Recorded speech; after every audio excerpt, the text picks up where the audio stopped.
এন্ডে ওই যে কথাটা যেটা বললো না, ইট জাস্ট মানে ভেতর থেকে ঢুকে গেল, that he change his body language, change his face. পূর্ব মেদিনীপুর সরঙের প্রমি।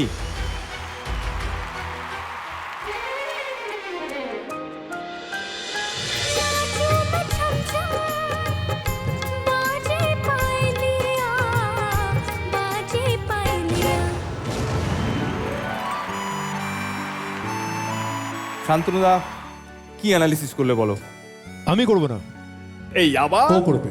আবার সো অ্যানালাইজ করে বলো তুমি কেমনি করে গিয়েছো, কারেক্ট? আর স্পেসিফিক্যালি বলো what did you like about your performance, কি ভালো লাগলো? যেহেতু গানটা আমার খুব প্রিয়, তাই গানের যে এক্সপ্রেশন আর সুরের দিকেও আমি অনেক নজর রেখেছিলাম। আপনি বলেছিলেন এর আগের এপিসোডে সুরের কথা, তাই আমি গান কাল গিয়ে রেকর্ড করে শুনেছি যে কোথায় কোথায় সুর যাচ্ছে, সুরের ব্যাপারটা বা ফিল এক্সপ্রেশন এইসব ব্যাপার আমি অনেকবার শুনেছি, যে গানটাতে দেওয়ার চেষ্টা করেছি। That's wonderful, that's a good answer. হ্যাঁ, এটা আমরা আরও করবো, প্র্যাকটিস করবো, ঠিক আছে? বিকজ আই ওয়ান্ট যাতে at the end of it, যখন তুমি এখান থেকে, যখন এই competition gets over, you should be able to analyse তোমার নিজের পারফরমেন্স। সবচেয়ে ভালো পার্ট আমার লেগেছে আজকে তোমার এই পার্টে, over and above what you said, which is I agree with you. Today তোমার ভয়েসের projection and clarity was far better than last 3-4 episode. Okay, so that is for me a big gain, and I want this in every performance.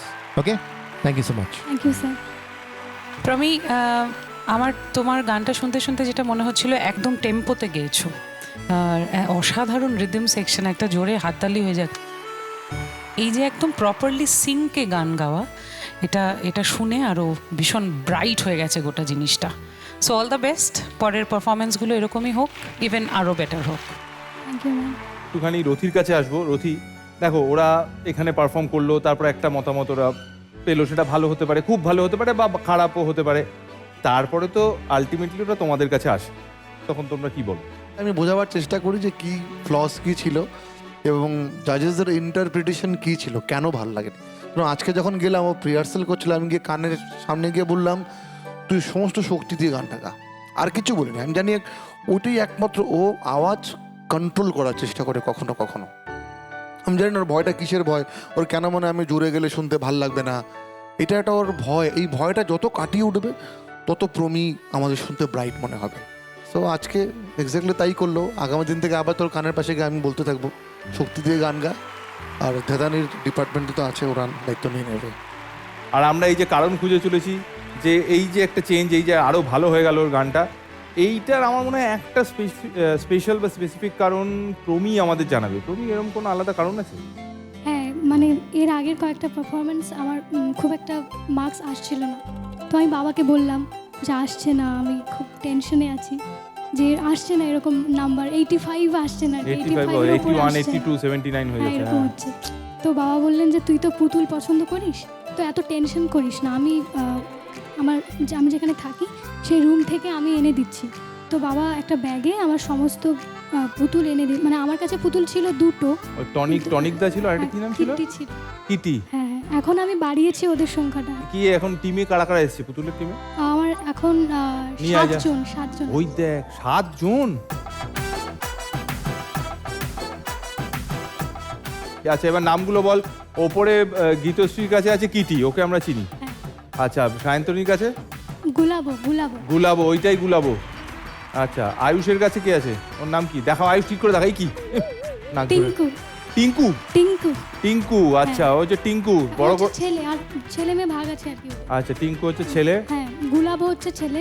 গুলাবও ছেলে? হ্যাঁ, Kitty আচ্ছা। মেয়ে। আর সৃজনদার কাছে যেটা আছে ওটা হচ্ছে গোলু, ওটাও ছেলে। ও ছেলে। আর বিশ্বপ্রিয়দার কাছে হচ্ছে পিঙ্গু, ও মেয়ে। পিঙ্গু, হ্যাঁ, পিঙ্গু হচ্ছে মেয়ে। রানার কাছে যেটা আছে ওটা হচ্ছে চিনি, ও মেয়ে। চিনি, হ্যাঁ। আচ্ছা, খুব ভালো হয়েছে প্রমি। হাওড়া আন্দুল থেকে সৃজন।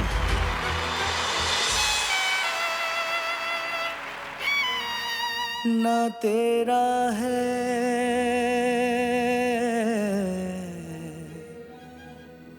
ना मेरा है,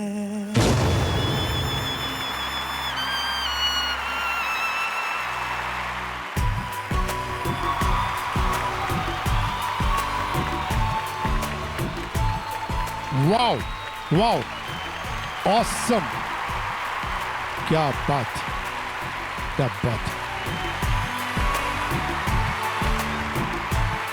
বিউটিফুল।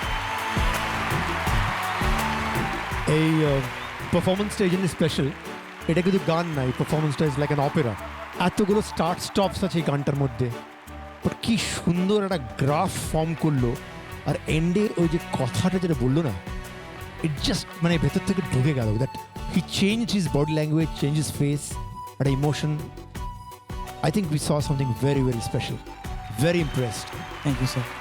শ্রীধর সাহেবের জন্য একটা জোরে একটা হাততালি, কি সুন্দর লেখা, সিম্পল লেখা। I am so impressed, I can't tell you, I am so impressed. Thank you sir, thank you sir. আমার একটা জিনিস অনেক সময় আমায় প্রশ্ন করা হচ্ছে, অনেক ইন্টারভিউজ সব জায়গায়, যে সারেগামাপার এবারে স্পেশাল জিনিস কি। তো তোরা একটা জিনিস বলতেই পারে, তোরা খুব অবিডিয়েন্ট স্টুডেন্ট, এটা আমি ডেফিনেটলি বলবো। যখন যা হয়েছে আমরা জাজেস, রুমার্স, যেটা যা বলছে রথি, সব কটা জিনিস তোরা শুনছিস, এটা আমাদের সব থেকে বড় পাওয়া। এটা যেন সারা জীবন থেকে যায়। Thank you sir. হ্যাঁ, গড ব্লেস ইউ। স্যার আমি God একটু bless you. ছোট কথা বলতে চাই। হ্যাঁ, এই গানটির মধ্যে দিয়ে মানে একটা সার্কাস, একটা স্টেজ অফ লাইফ, মানে 3টে স্টেজ অফ লাইফকে এখানে বর্ণনা করা হয়েছে। তো এই বিষয়টা আমি আমার বুঝতে একটু সময় লেগেছিল, কারণ মানে যেহেতু এত একটা মিনিংফুল গান, তো Right. সেক্ষেত্রে আমার বাবা এবং গ্রুমাসরা একদম আমাকে প্রচুর সহায়তা করেছে, কিন্তু আমার বাবাও আমাকে অনেক হেল্প করেছে। বাহ, তো আমার বাবা আমাকে পুরো বিষয়টা বুঝিয়েছিলেন। একটু ইমোশনাল হয়ে পড়েছে গানটি, আমি যখন লাস্টের পার্টটি গাইছিলাম আমি দেখলাম যে মা আর বাবা দুজনেই একটু ইমোশনাল হয়ে গিয়েছে। বাহ, তো সেক্ষেত্রে আমি আমার বাবা মাকে অনেকটা মানে অনেক কেন, আমি আমার সারা জীবনটা যদি আমায় উৎসর্গ করতে হয় আমি করতে চাই। কারণ এই কারণ আজকে গান বাজনা যদি আমি শিখতে পারি আমার বাবা মার জন্যই। একদম।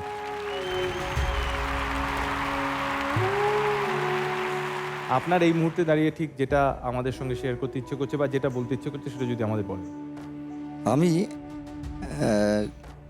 শুধুই বিচারক মণ্ডলী বলবো না, আমি বলবো ওনারা অভিভাবক মণ্ডলী। তো ওনারা যেভাবে অভিভাবকত্ব করেন, সেটার জন্য সৃজন শুধু গান নয়, একটা মানুষ হয়ে উঠেছে। এটা আমার পক্ষে অনেক বড় পাওয়া।